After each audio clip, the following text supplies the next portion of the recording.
I assumed my wife, Lisa, would be happy when I told her I didn't have to work all week. I am a heavy equipment mechanic, and unfortunately, I end up working a lot of hours. Lisa had a 3-day vacation planned with her sisters at Lake Winona. They usually rent cabins, and the families spend 3 days swimming, hiking, and having fun around the campfire. I had already told the wife that I wouldn't be able to make it, and she seemed to understand. It was the middle of the week. I make good money, especially on the overtime. I missed most of these outings, so I was really glad when I could get some time off. "Hi, honey. Good news. I'll be able to go along with you guys this time." "That's great, Bob. I am sure the kids will appreciate it, and you will have some fun too. If it is okay with you, I am going to take the dirt bike along. There are some designated trails up there that I would like to try. I'll only do it if you are okay with it. I don't want to cause any problems." "That's good. There are a lot of mountains at Lake Winona, and you should get some good rides. Enjoy yourself." Lisa was preparing supper while I went out to get the dirt bike ready. It wasn't really an off-road bike. It was a 2-stroke that was street legal, but could be used off-road if you didn't get nutty about it. I didn't have too many chances to use it around home. Supper was ready at about the time I got done. We usually ate together every night. Lisa and I had been married for 12 years. We had 3 children. Tammy was 11, Josh was 8, and Terry was 7. We had a nice little frame house with a big mortgage, and things were going great for the Connor family. After supper was cleaned up, the kids settled in for some TV, and I grabbed a shower. Lisa was finishing something up on the computer when I popped in to get out my trail maps. I noticed that she quickly deleted something and logged off when I came into the room. I made out like I didn't see it while I rummaged through the closet. She smiled and left the room, so I quietly hit the shutdown cancel button. After making sure she was downstairs, I opened her mail. There was nothing in the inbox, and if there was, I was sure she would have deleted it. I went to the deleted mail just in case. Lisa was a very cautious person, especially when it came to her emails. I never questioned her about it. She usually double-deleted everything. There was never any record of any incoming or outgoing mail of hers. This time, however, she had been in a hurry, and I noticed she had deleted the file but had not deleted the deleted file. There it was. Change in plans. Bob will be coming up with the family. You can still come, but I will have Karen put you in the last cabin. We should be able to have time together because he will be riding his motorcycle. See you. The message went to dthompson@zebra.net. This was not good. Who the hell was D. Thompson? And why was he coming to our family gathering? What did Lisa's sister, Karen, have to do with setting this up? Lisa was washing some clothes that the kids wanted to take along for the outing, so I pulled her high school yearbook off the shelf. It didn't take me long to locate Don Thompson. There was even a picture of Lisa and Don together at the prom. I was never a very clever guy, and I was never a very suspicious guy. I guess I should have been. I assumed our whole marriage was fine. I met Lisa about 2 years after she had graduated from high school. I was 3 years older than her and had a good job. After going out for about 6 months, I asked her to marry me, and she accepted. Now, I was wondering why. If she was going with this guy in high school and she was still seeing him, why the hell did she marry me? I made a good living, even though I was never very ambitious. I worked hard for my family. I could care less for myself. I always figured it was worth it for them, but now I wasn't sure. I never liked kids, but I loved my kids. I would do anything for them simply because they were mine. I was a very protective father. It was going to be an interesting weekend. The kids wasted no time getting down to the lake. I ended up unloading everything, including the motorbike. Lisa's sister Kathy was there with her 4 kids.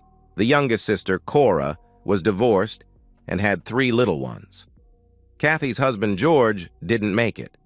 It looked like I was going to be the odd man out for the weekend, except for the extra guy who was going to be in the end cabin.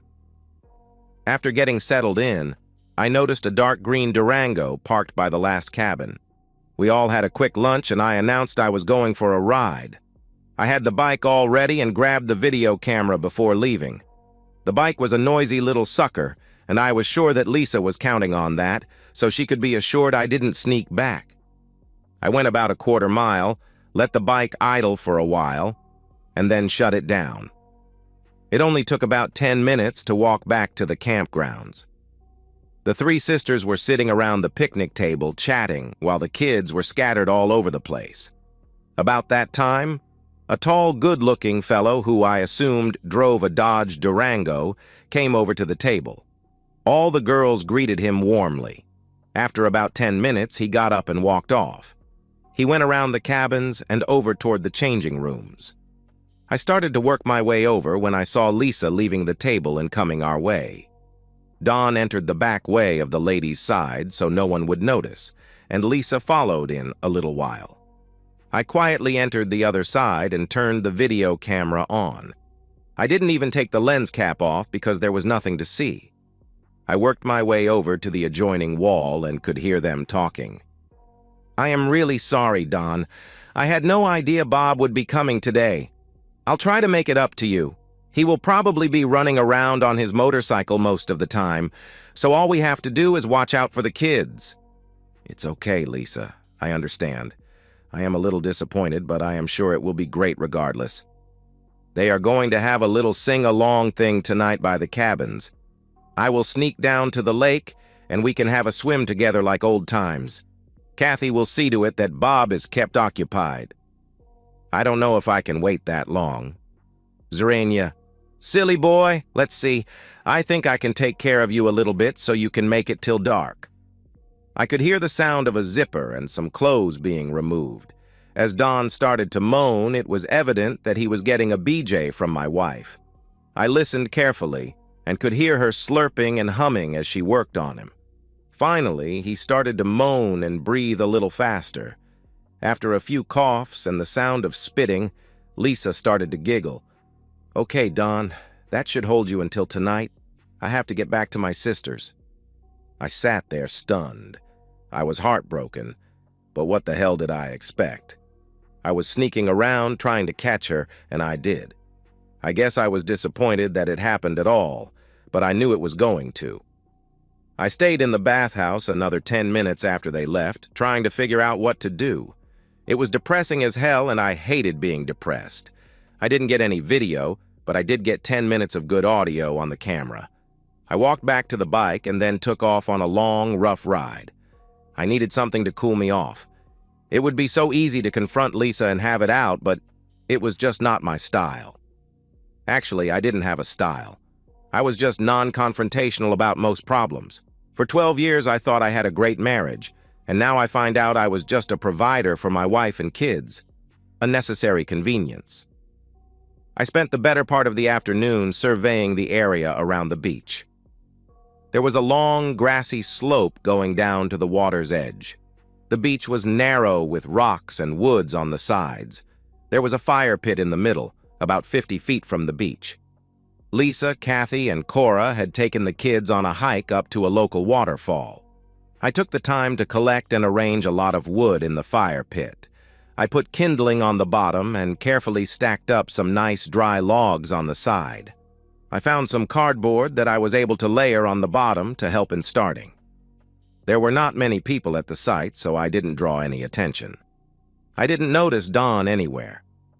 When everybody got back from the hike, I took Josh and Terry out into the woods, and we cut about 20 nice roasting sticks for marshmallows. I told them to keep it a secret for tonight.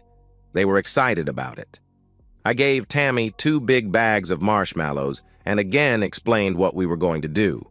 Evening came and everybody was gathered around the picnic area. We had a good supper and the kids were winding down for the day.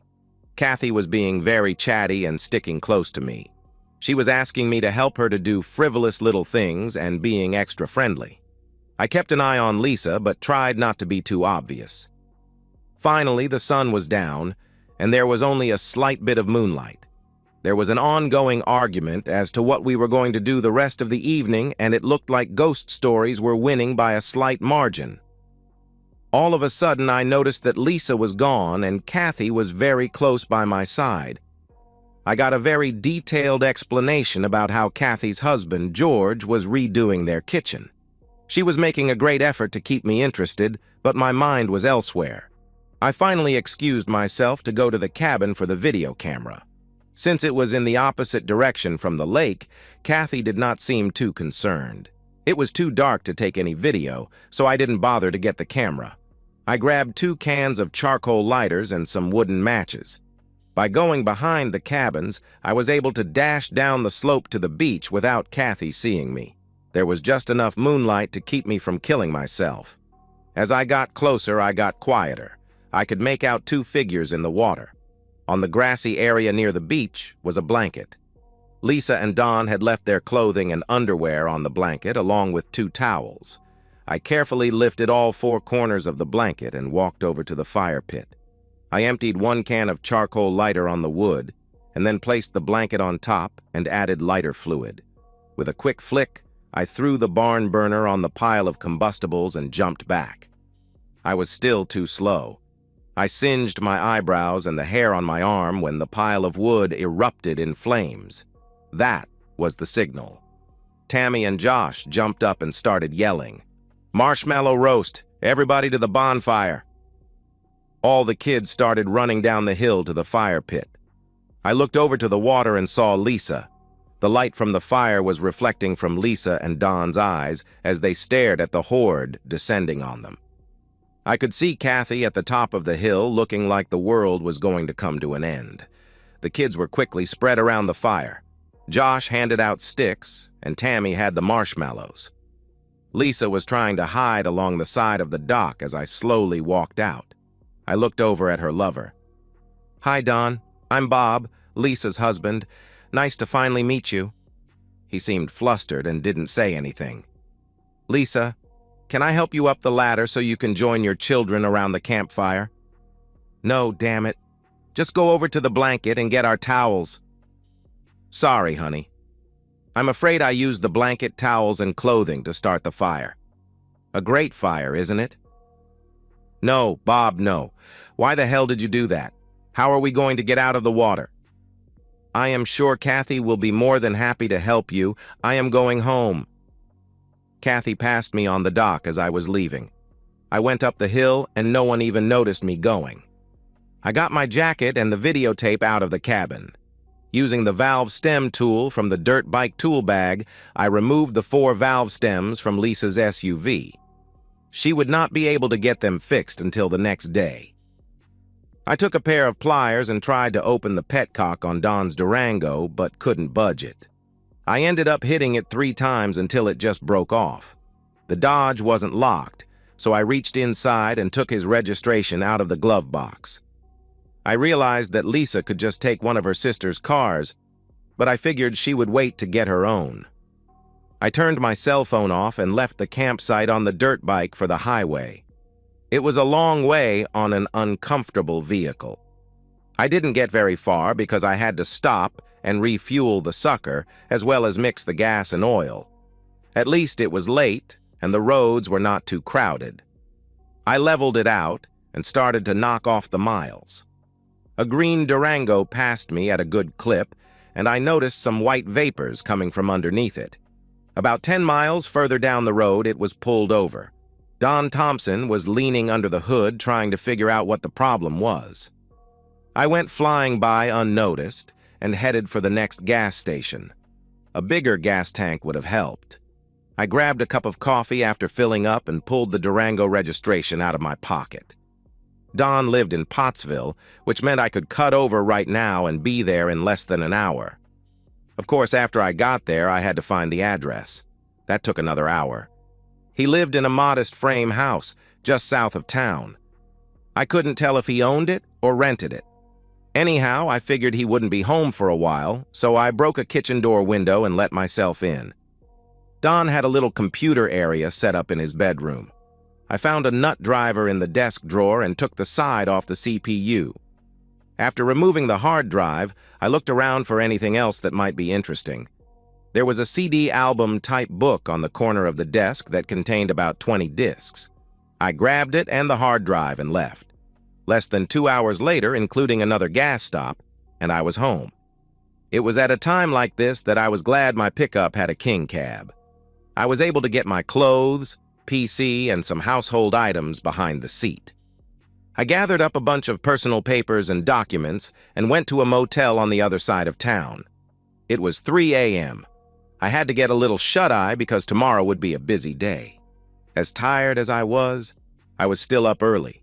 It took me a while to tap into Don's hard drive, but I eventually got it. Don appeared to have saved all the emails that he and Lisa had written to each other. Most of them were saved in his documents file, but a lot were still in his mail. I started to read them, but didn't have that much time. It would have taken me the whole day to read them all. I glanced at a few here and there to get an idea what was going on. They were definitely having intimacy, but the emails were not filthy. I didn't find any place where they said anything derogatory about me. On the contrary, there were several remarks made that indicated just the opposite. Lisa had commented on the great job I did putting in new kitchen cabinets, and Don replied that he wished he were as handy as I was. It was a little odd. Here were two people that were cheating on me, but were not dumping on me in any way. I was confused. The CDs were another confusing story. There were no pornographic pictures. There were lots of pictures of them together doing all sorts of things, but not a thing that was dirty. In one set of pictures, her hair was dark and short. That was when she was carrying Tammy. The next set, it was auburn, when she was having Josh. And then long and dark when she was pregnant with Terry. In all the pictures, Don was beaming like a proud father. That really hurt. It was time to get going. I made the usual rounds. First, I closed all the bank accounts and credit cards. I quit my job and collected all my vacation pay and sick leave. I cashed in my life insurance policies and canceled the cell phone services. I made arrangements to have the utilities turned off at the end of the week. I was sure that I was going to miss something, but I did the best I could. I stopped by the family doctor's office and had a nurse take a DNA swab with instructions to send the results to my lawyer. Then I went by the lawyer's office and filled out the papers for the divorce. I told Seymour to give her nothing and offer child support only if the DNA showed them to be mine. At this point, I held out little hope. I left $2,000 in the checking account for Lisa and her kids. I said she could have the house but had to make the payments herself. I left 2 signed power of attorney forms in case he needed them. I signed one form to help her sell the house. Yuba City was a long way from Redding. I had enough money to support myself for a long time, but knew I had to start working to keep from going nuts. I felt pretty certain that I left a few messes behind, including breaking and entering charge in Schuylkill County. I had no idea what things I had skipped out on at home that I was legally responsible for, and didn't care too much. I also wasn't very clever when it came to laying low. My car registration, driver's license, and insurance would be good for a while, but eventually I would have to get myself updated and run the risk of being discovered. Bank accounts and employment could also trigger problems. Every morning, gangs of men looking for day work would be gathered on certain key corners. Potential employers would drive by and pick out the ones they wanted, paying them straight cash on an independent contractor basis. No SSN were required, and no forms needed to be filled out. A day of hard work was rewarded with some untraceable cold cash. I didn't mind the work or the poor pay, but I found that I was unhappy not being able to talk to my fellow workers. I started to pick up a little Spanish and things got better. I ended up being a regular pick by the Sutter Nut Growers foreman. They grew walnuts, almonds, hazelnuts, and pistachios. The work was demanding and did not require me to use too many brain cells. I slept well at night. After about a month, I borrowed a cell phone from one of the supervisors and called my lawyer. He had served Lisa with the papers. She did not want anything from me, but was insisting on some support for the children. She hadn't provided him with any DNA test results. I told him that I would not pay any support for somebody else's kids. Her parents and sisters were helping her with expenses until she could get a job. She had put the house on the market. If everything went okay, the divorce would be final in 4 months. Don Thompson had not turned a report into the Schuylkill Country Police. I guess I didn't have to hide anymore. I spent my evenings reading the emails and looking at the CD pictures. About 4 years ago, Lisa and Kathy took a weekend cruise to Nassau. Lisa spent the cruise with Don Thompson, and Kathy was with another fellow, not George, her husband. I was able to find out from the emails that his name was Richard Witt.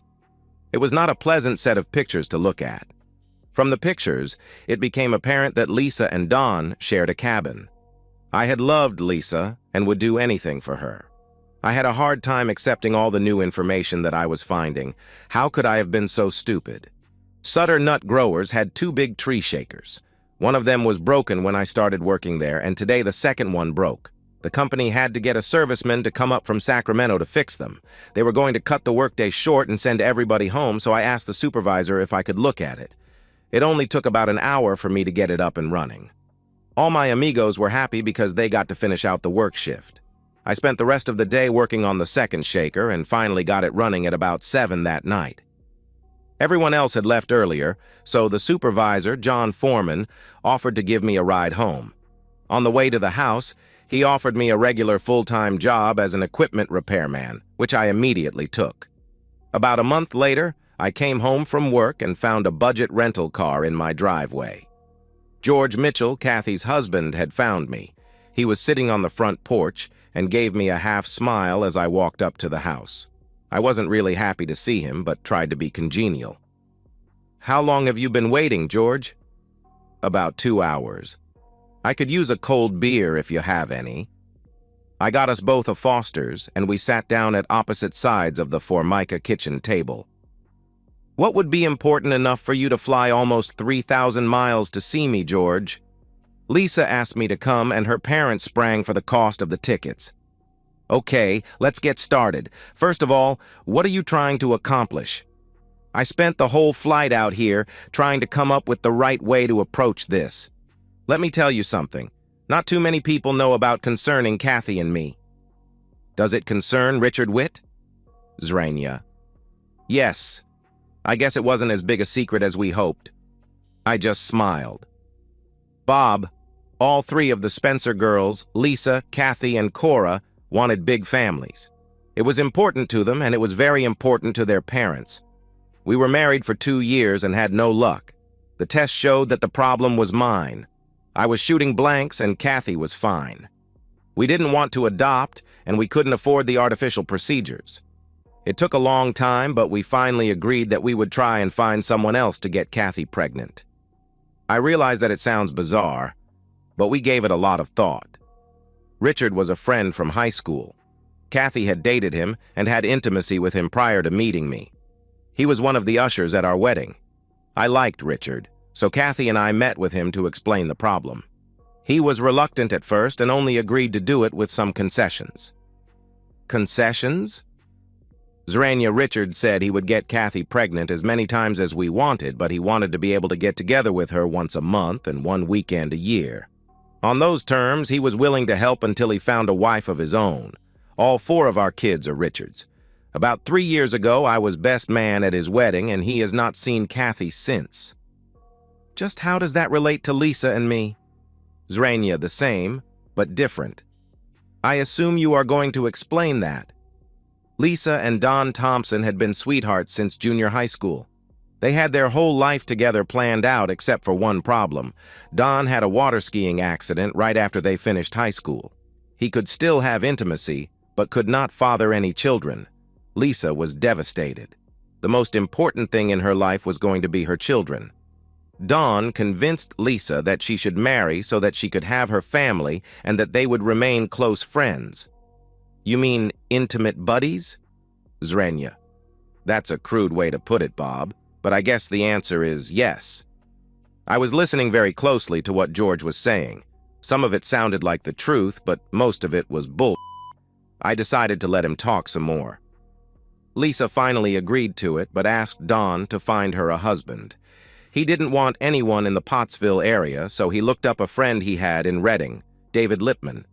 I believe you worked on some of David's fuel oil trucks.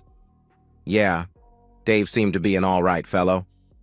Well, they narrowed the search down to 3 guys, and Lisa picked you. She pursued you, got you to marry her, and let you think it was your idea. You gave her a good home and a happy marriage along with 3 beautiful kids. She tried to be a loving wife to you while still maintaining a relationship with Don. As the years went by, she grew closer to you and was seeing less and less of Don. She and Kathy both tried to fix Don up with other girls, but he loved Lisa and wanted to keep his relationship with her. George reached into his coat pocket and slid an envelope across the table.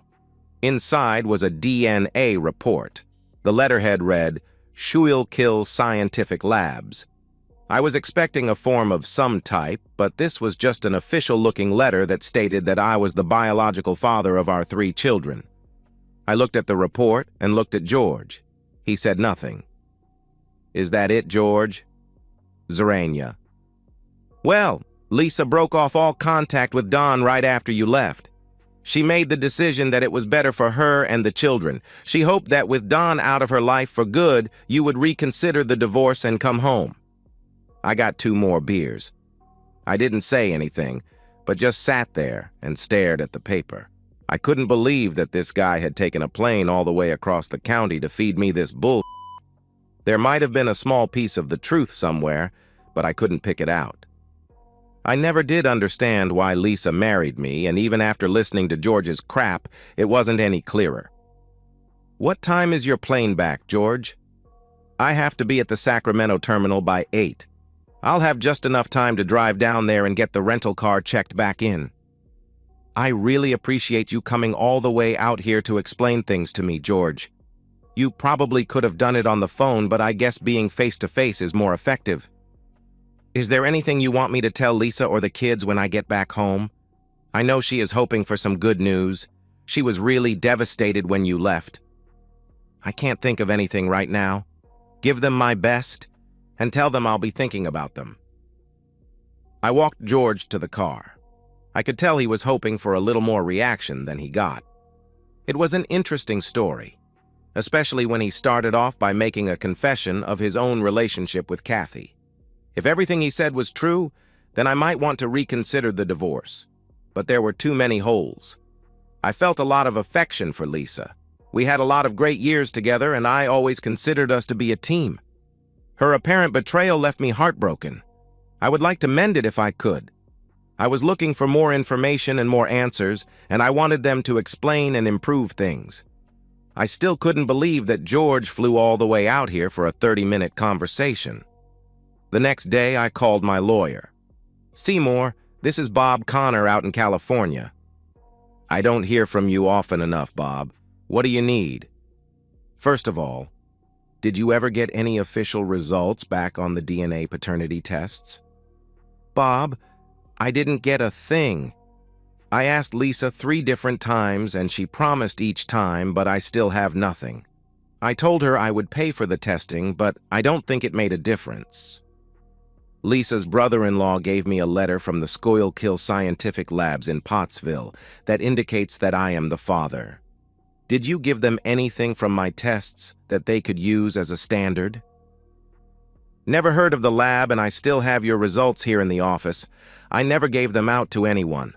Unless they did their own DNA test on your hair or fingernails, I have no idea what they were testing against. I'll look into it. Anything else? Do you have anyone who could check out a guy named Don Thompson who lives in Pottsville? I can't help thinking that knowing something about him could be important. I realize that the divorce is almost final, and I don't want to screw things up, but if I can stop myself from making a mistake, I want to. That should be no problem. Do I owe you any money? Zerania. There is still a nice buffer in your account. I'll let you know if you get close. About a week later, Seymour called and told me that Schuylkill Scientific Labs was a fake DNA facility and had been shut down by the state. He also let me know that Don Thompson made it through high school by the skin of his teeth. He was not too bright and had a hard time holding a job. He had just been fired from his last position as a fuel truck driver and was having trouble finding anything else in the Pottsville area. He was reported to be a nice person, but just not too intelligent. That evening, when I came home from work, Tammy, Josh, and Terry came running up to the truck. They were all over me as I tried to make my way to the front porch, where their mother was waiting. "To what do I owe this pleasure?" "I felt that the children should be with their father, and since you would not come back to Pennsylvania, I decided to bring them here. I have already rented a place across the river in Marysville. Why don't I send out for pizza and we can get settled down?" The kids spent the next hour telling me about their trip across the country. They didn't stop much on the trip, but saw a lot of new and exciting things anyhow. Lisa was quiet and just let the little ones ramble on. I turned on the TV for them, and they started to unwind slowly. Lisa and I cleaned up after the haphazard meal. "Bob, I am sorry for the way things worked out. I was hoping that George could explain it to you, but apparently he didn't do too good of a job. The day after you found Don and me together, I broke it off with him. It was stupid for me to keep the relationship going as long as it did.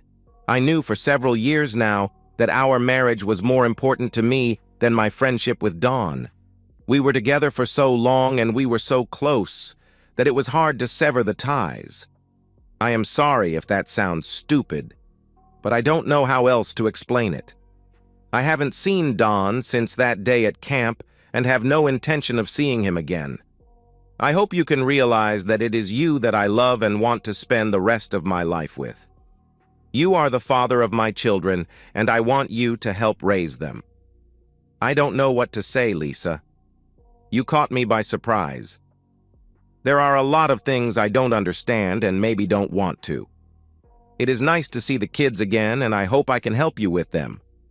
Right now, I don't feel comfortable enough to want to start up a relationship, but I am open to working on it. That's okay. I understand your reluctance. I have a restaurant job lined up that I start next week in Marysville. I'll have to work evenings and weekends. I would appreciate it if you could watch the kids when I am working until I can get something set up. That sounds good to me. Are you going to drop them off, or do you want me to pick them up? I'll drop them here and pick them up after I am done. I just hope it won't be too much of an imposition. The arrangement seemed to work out fine. Needless to say, on the first day I took DNA mouth swabs from each of the children and immediately mailed them to Seymour. Tammy was opening up a little bit more than normal and seemed to be concerned about the relationship between Lisa and me. I didn't want to get the kids involved in this mess and tried not to even mention anything about the divorce. A letter arrived from George, and inside was a newspaper clipping and a note that just said, "For your information, the clipping was a picture of Don wearing a soldier uniform. He had finished basic training and was being sent to Bosnia for 2 years." I called Tammy over. "Do you know this man?" I said while I pointed to the picture. "Sure, that's Uncle Don, but we are not supposed to talk to you about him." "Do you see Uncle Don a lot?" "We used to, but we could never tell you that we did, or Mom would get mad." "Did you see him since I left?" "Yes." "Zrenia," Tammy ответила. "Where?" "Zrenia." "Mostly we would see him at Chuck E. Cheese or someplace like that. Mom and he would talk while we played the machines and stuff." "Did he ever stay at the house?" "Zrenia." "Only once. That was a week before we left, the day before he went to join the army." "Tell me about it." "Okay, but I am not supposed to. He came to the house in a cab. He told Mom he had enlisted in the army and that he was leaving the next morning for Philadelphia. Mom started crying and hugging him. She was saying all sorts of mushy stuff. Josh, Terry, and I went in and watched TV while Mom and he talked. She was crying a lot and saying things that I couldn't understand. We all went to bed and they were still talking. I came down in the middle of the night to get a drink and he was not on the couch. The next morning I looked out the window and he was getting in a cab. Mom was still crying. That afternoon she told us we were going to California to see you. Don't tell Mom that I told you this, or she will get real mad at me." "Did your mother cry when I left?" "No," Tammy replied. Things were starting to fall into place. I don't think the newspaper clipping achieved the results that George was hoping for. I was looking forward to some way of getting back together with Lisa, but now I had doubts. I would have loved to confront her with all the information I had and let her explain some things, but I couldn't force myself to do it. I guess I was too much of a coward to start an argument about fidelity with a woman that I loved. I had no reason to believe that Tammy had lied to me, but what she told me contradicted what George and Lisa both had said. It seemed pretty obvious who was lying. I did what cowards always do. I was sitting in the Seattle airport when my cell phone rang. "Dad, this is Tammy. Where are you?" "I am in the Seattle airport, sweetie." "When are you coming home?" Zerania Tammy asked. "Not for about 10 months. I had to sign a contract to get this job, and I will be busy for a long time. Mom is really mad at me for telling you about Uncle Don. We are leaving to go back to Redding as soon as she gets her final paycheck from the restaurant. I think she is mad at you too. Tammy, I am sorry if I got you in any trouble with your mother. Just remember, you didn't do anything wrong. None of this is your fault, and don't forget that. I'm going to miss you. Josh and Terry will too. I am sorry you had to go, but I think I understand. I love you, honey. And tell Josh and Terry I love them too." I called Seymour after Tammy hung up. The DNA results were back. None of the kids were mine. It was another lie from George and Lisa. The divorce would be final in 2 weeks. I told Seymour that I would be sending support money for the kids as long as there were no further problems. He agreed to handle it for me. It is cold as hell in Prudhoe Bay, but at least the knife wound in my back is healing. And that's the end of today's story. If you enjoyed it, please give this video a thumbs up and drop a comment below. Your support helps the algorithm push my content further. If you're new to the channel, don't forget to hit that subscribe button. It really helps me keep creating more stories for you. Thanks for watching, and I'll see you in the next one.